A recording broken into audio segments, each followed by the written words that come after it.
Hey everybody, it's Erica here with the Gallatin Valley Sentinel, and over the next few weeks we are going to be conducting interviews with Bozeman residents who are running for public office in November. Today we have Brendan O'Connor with us, and he is running for the mayor of Bozeman. Brendan, thank you so much for your time today, and I'll invite you to get started and tell us a little bit more about you. Well, thanks for having me. So a little bit about myself. I was born here in Bozeman 24 years ago. Um, my parents were federal employees for the Park Service for the majority of my life. Um, my grandfather on my dad's side has had a career in the FBI under Reagan, um, and so that's kind of uh, that background is kind of what got me interested in politics and public service to begin with. But I didn't grow up in a family that had money or anything. Uh, to be frank, I grew up pretty poor, and after I got out of high school, I decided that I was going to make an effort to get out of that. I started my own cleaning business while working full time at MSU, um, and so my life has just kind of shaped the my drive and grit, I guess, um, and determination. And over the last few years, I've seen so many of our locals get priced out. People can't afford to stay in the houses they bought because of the insane taxes. Mm. Um, and I see a disconnect in City Hall. There's a disconnect between our leaders and the people of Bozeman, and and that's why I'm running for mayor because the city hall needs someone who can actually relate to the people of Bozeman.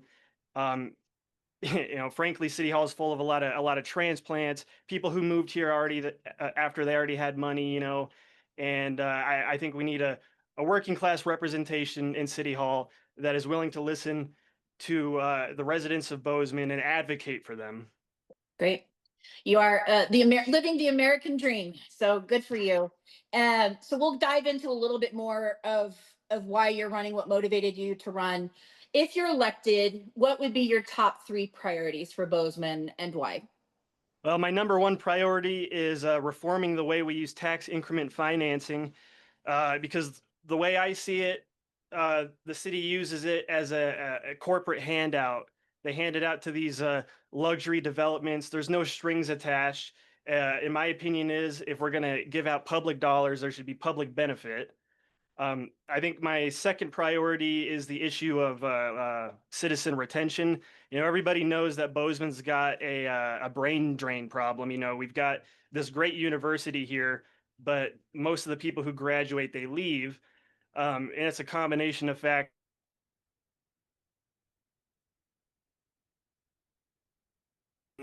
a feeling of community.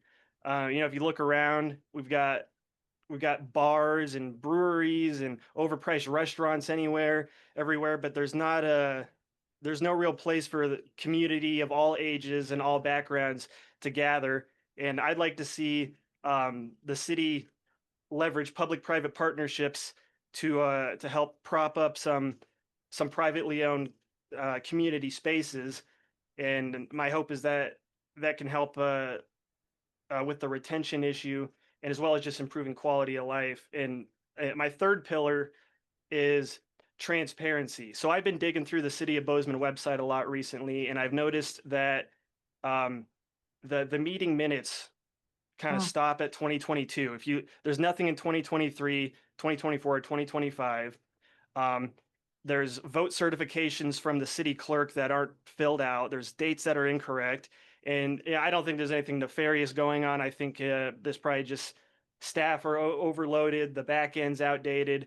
But I think it's important that we address that because the average person should be able to easily find out like how the commission is voting on certain resolutions, see exactly who voted which way, and that stuff should be available in a timely manner. I mean, there's no excuse that meeting minutes from 3 years ago aren't public.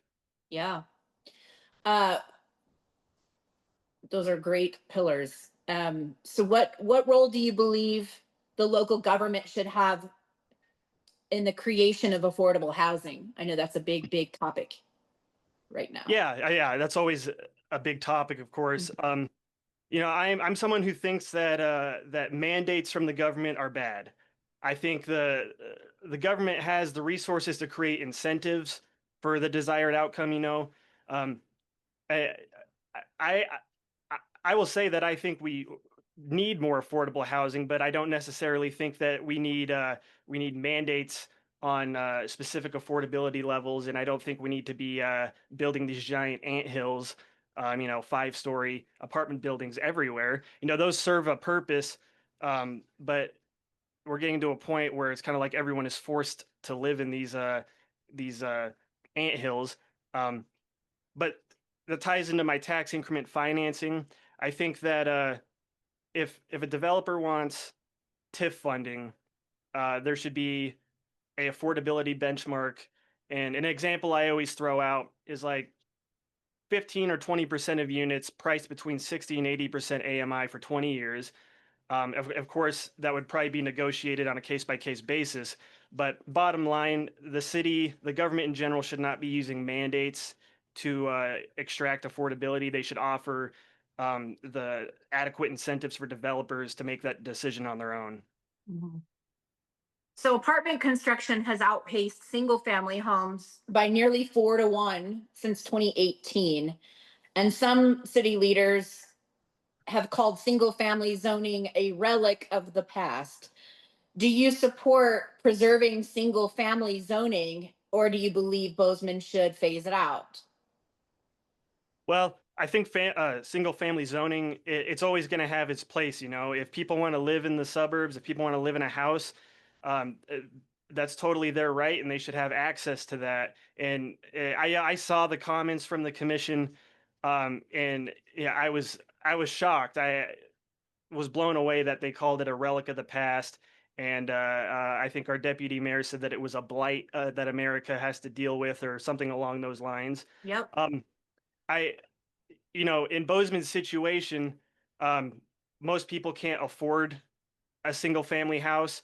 So of course there is a place for apartments or condominiums and stuff, but to just flat out say that it's a relic of the past or a blight is unacceptable in my opinion.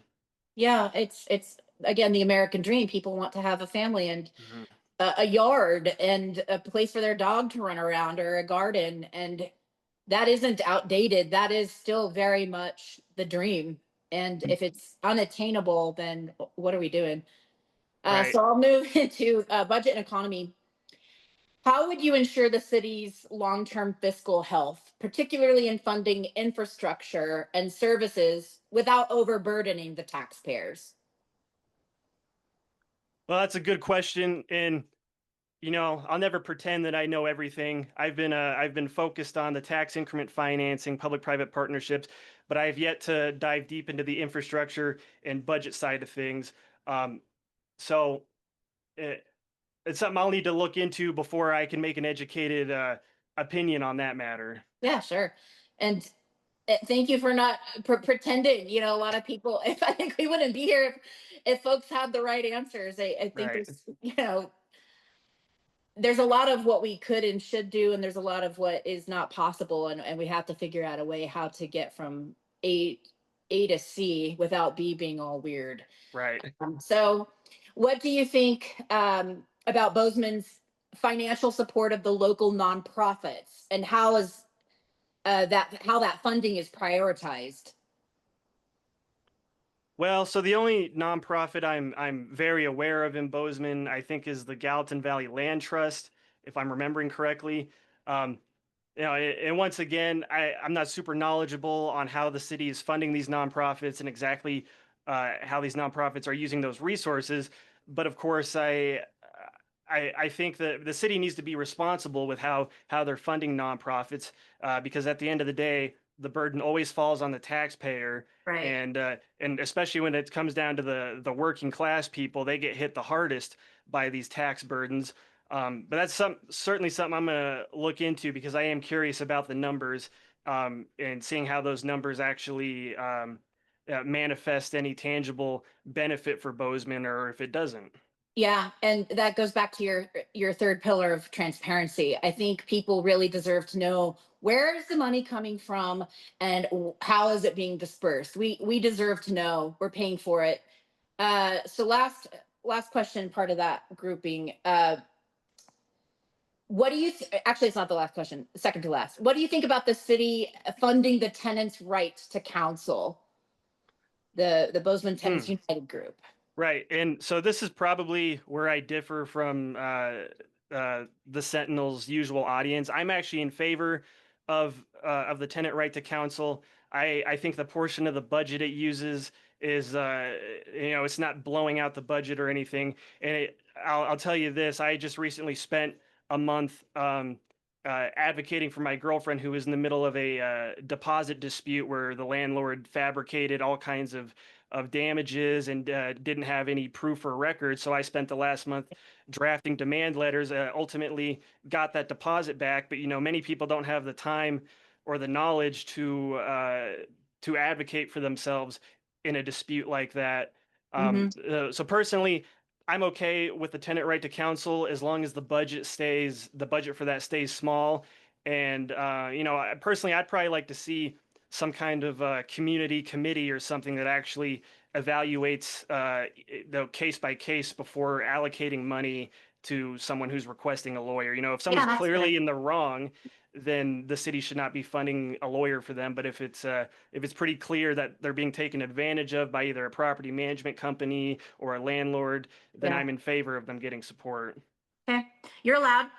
And finally, what is your view of the city's belonging in Bozeman DEI plan? Do you believe that this initiative is necessary? And what do you think about the amount of taxpayer money that has already been spent and continues to be spent on the DEI belonging in Bozeman initiative? So when it comes to DEI in general, personally, I think it's silly. Of course, no one should be discriminated against on their sexual identity or their race or anything. But when it comes to being hired or appointed or elected, it should be on the merits. Are you qualified to do the job? I don't think these days anybody counts being part of the LGBTQ community as a disqualification. Right. As long as as long as you're knowledgeable and you can do the job. And I think DEI has enabled unqualified people to be put in positions, and ultimately the consequences fall on the voters and just the citizens of Bozeman overall. Um, so I don't think we should be funding any kind of DEI program. I really don't understand the basis for it either. And from what I've seen, I haven't looked into it too deep, but from what I've seen in Bozeman, it hasn't even been very successful. There's a uh, oh, I can't remember her position. There's someone who's on a housing board or something similar to that who's part of the LGBTQ community. And from what I've heard from a lot of people is that she's totally incompetent, but she's untouchable because of her identity under this Yeah. DEI program. Yeah, that it's nationwide. I think we see it in the corporations that adopted it, and it's interesting how quickly they have removed they've removed the pride stuff. It just seems to be all driven by corporate initiatives, and is it really about DEI? I'm not sure. I'm not here to comment on it, but I agree. So we'll pivot into public safety infrastructure, super Yeah. important for the management of the city. Do you believe that Bozeman is doing enough to support, or the city is doing enough to support the police and fire services? Well, I think specifically the fire department probably needs more funding. I just met with a commission candidate the other day who told me that he was down at the fire department and that all of their units were out on calls at the same time. And of course, Mhm. that raises the obvious issue: is if there's an emergency right then and there's nobody to respond to that Yeah. until someone's available. Um, as far as the police department, um, I I really have no opinion on whether they need more funding or not, just because I don't follow that very closely. I know not long ago there was discussion about increasing funding to the police department, and I think a couple people on the commission were had voted no against that or had expressed disagreement with that based on whatever data they were looking at. But I think an important piece of public safety is infrastructure. Hmm. Like speed bumps in residential neighborhoods, sufficient street lighting. There's a good study out of the University of Chicago that showed that sufficient outdoor lighting can reduce violent crime by up to 10%. Yeah, Um, and I would be in favor of more foot patrol by police, specifically in the downtown area, um, because a police presence on foot is also shown to reduce violent crime. And um, but that's it, interesting. Yeah, that's really interesting thought. Because but as my far next as question far was about the roads and the basic infrastructure. So I Mhm. think that's a really interesting perspective, and if that's data backed, I think that that's a huge point. Yeah, and that's the big thing. It seems like a lot of people make decisions based on their feelings or emotions, and I Mm. think we need to look at the data. I mean, there's plenty of studies on a swath of issues, and just look at the data and make decisions based on that, and just put your feelings and personal opinions aside. So coming up next, this is a topic that is it matters locally and nationally, of course. It's a big one. What is your perspective on the increase of Bozeman's illegal alien population? And what role, if any, do you think that the city should play in the response to that? Well, there's certainly been an increase of illegal immigration in every city across the country. Yeah. And, I feel like I take a pretty reasonable approach here.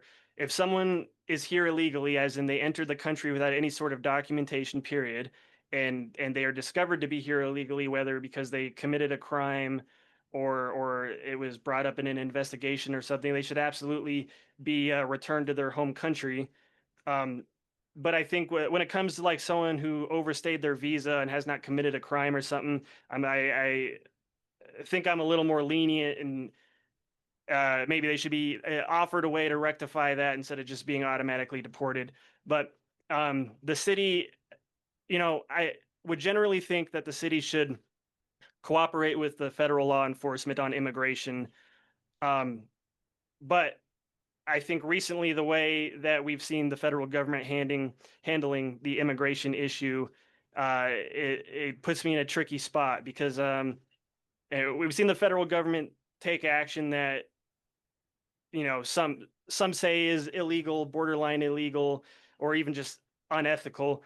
Hmm. And I don't think the city should be complicit in any kind of actions that violate anyone's civil rights or human rights. But when it comes to just basic enforcement of immigration laws, I think the city should just cooperate with the federal government, unless it's clear that the federal government is acting out of line and potentially violating the law. Okay. And last a question of part of that group is what do you think about Bozeman's water supply and the Bozeman Water Adequacy Ballot Initiative? Right. So that's Ward, correct? I believe so, yes. Yeah. Um, so yeah, I signed the petition for Ward when I was first presented with it, and then when I started looking into it more, I changed my mind completely. Um, it's another example of using the boot heel of the government to extract affordability. The mandate's way too steep. I mean, I think it was like 33% of units priced at 60% AMI for 99 years. If the developer is building something that has more than 3 units and they can't provide water rights to the city, Mm. and I think it's going to stall development if that passes in November. Um, because many developers, especially small ones, it's not feasible for them to acquire water rights and give them to the city. Um, so it's going to actually make the market, I think, unfair, where large developers will have the advantage because they do have the resources to acquire water rights and give it to the city. But then the smaller ones who can't are now going to be faced with this massive mandate where they have to price 33% of units well below market rate, and they don't get anything in return, as Yeah. opposed to my idea on tax increment financing, where that's kind of a trade-off in both parties. Hmm. So, I'm going to ask, what is your view on the city commission's recent decision to adopt the pride flag as a city or official city flag? Do you support or oppose that decision, and why? Well, I oppose it because I think we have a city flag and it's supposed to represent everybody in Bozeman. We should all be united under one flag. But the other issue I see is what happens now if every other small group or faction wants a flag? What if every religious group in Bozeman wants a flag? Or what if I want a flag at City Hall, my own flag? Hmm. Like what if political parties want a flag? I mean, are we going to approve all of them? Yeah. Because if we approve the pride flag, it seems to me that now we have to be fair to everybody. Um, because if you approve the pride flag and you deny the Democrat party flag or something like that, then now you are discriminating, and it's kind of a full circle moment where they thought they were preventing discrimination, but now they're setting themselves up to discriminate against other groups. Right. And me personally, I opposed it publicly, and it just seems like there's going to be an awful lot of wasted time and resources when there are so many other things that we can be doing to keep the community safe and prosperous and economically viable, etc. So, And I think that like I understand the LGBTQ community wanting to feel represented, but in my opinion, they are represented, especially in City Hall. I mean, Commissioner Bodie is part of that community, and I think everyone in City Hall is openly friendly to that group of people, as they should be. No one should be treated differently based on their sexual identity, but it almost feels like, I don't know, a dominance play and not an actual, plea for acceptance. sure. So, why should, in a nutshell, Bozeman residents vote for you? Well, I think Bozeman residents should vote for me because, I was born and raised here, unlike my two opponents who both came from the East Coast. Mm. So I've lived the same struggle for the last 24 years as everybody else has. Um, I don't have any connections to any outside groups or activist groups that may pressure me into making some certain decisions inside of City Hall. I'm my own person. I think and speak for myself, unlike some people. Um, and and the reforms I want to do, I think, resonate with a broad swath of people. I don't think anyone's in favor of giving tax money to luxury developments when they're not giving anything in return. I think Mhm. everybody would agree that community spaces that serve all ages and all backgrounds in Bozeman is greatly needed. And I think everyone would especially agree that transparency is important, that you should be able to easily see how your commissioners are voting and what they're voting on. And ultimately, I, I I'll be frank here. I think my opponent Douglas Fisher is he's sneakier than a snake and twice as cold. I'll just say that. And Funny. maybe I'm being too harsh, but he strikes me as the definition of a carpetbagger. He came here from the East Coast. He did serve on the school board for a while and did some good work there, but of course he did because his kids were in school here. He was appointed to the commission, not elected, and now he thinks he deserves to be mayor of Bozeman. And that just doesn't sit right with me. Um, it feels like our town's being taken over by people who aren't from here and have interests that lie elsewhere. How can people follow your campaign?